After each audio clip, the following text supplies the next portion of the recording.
Assalamualaikum warahmatullahi wabarakatuh. Di sini saya Puput Putri Indasari dengan NPM 5021063. Saya akan membuat tugas dengan mata kuliah media pembelajaran dengan dosen pengampu Bapak Dr. Leo Charlie Magister Pendidikan.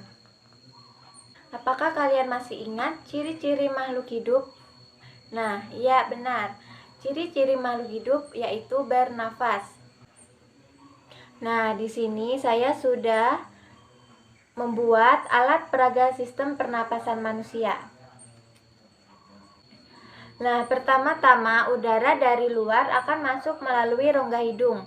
Di dalam rongga hidung ini terdapat rambut-rambut halus yang berfungsi untuk menyaring makanan yang ingin masuk.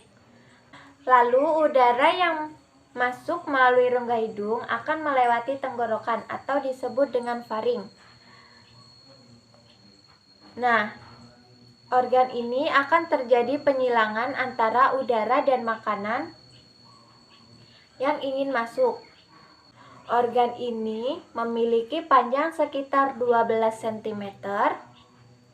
Nah, setelah melalui faring, udara yang masuk akan melalui laring, kemudian ke trakea dan menuju ke bronkus atau cabang batang tenggorokan.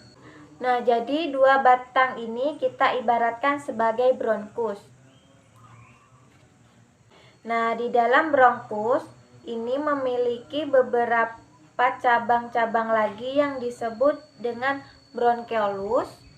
Nah, bronkus dan bronkulus ini berfungsi untuk menyediakan jalannya udara yang ingin masuk dan keluar menuju ke paru-paru.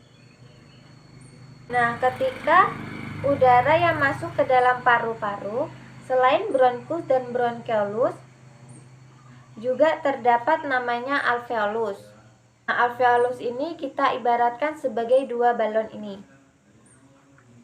Nah, alveolus ini adalah tempat bertukarnya udara antara oksigen dan karbon dioksida.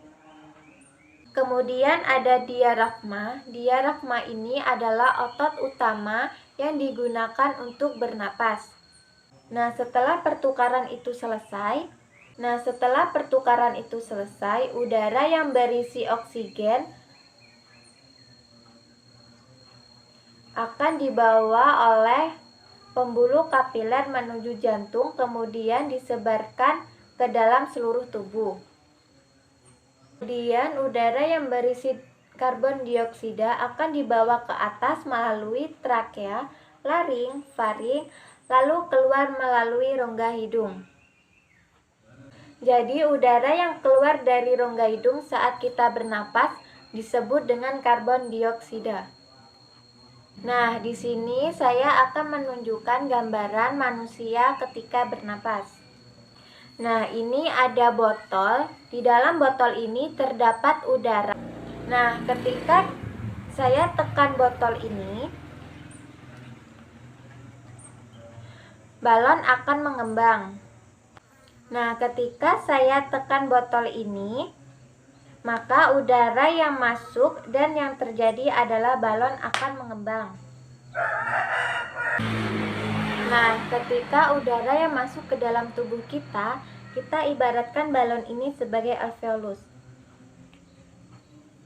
Maka alveolus akan mengembang. Nah, ini disebut dengan inspirasi atau masuknya udara ke dalam paru-paru.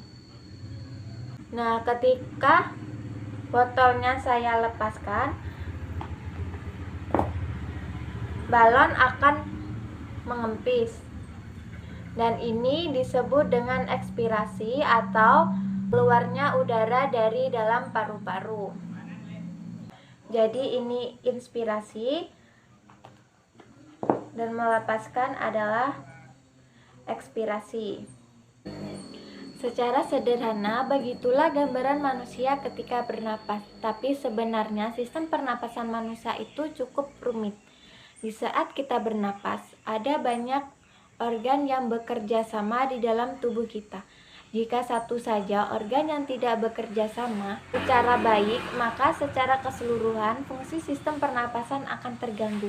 Oleh karena itu, kita harus selalu menjaga kesehatan agar sistem pernapasan kita selalu baik.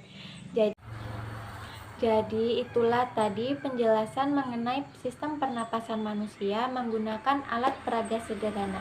Nah, sekian dari saya akhiri. Wassalamualaikum warahmatullahi wabarakatuh.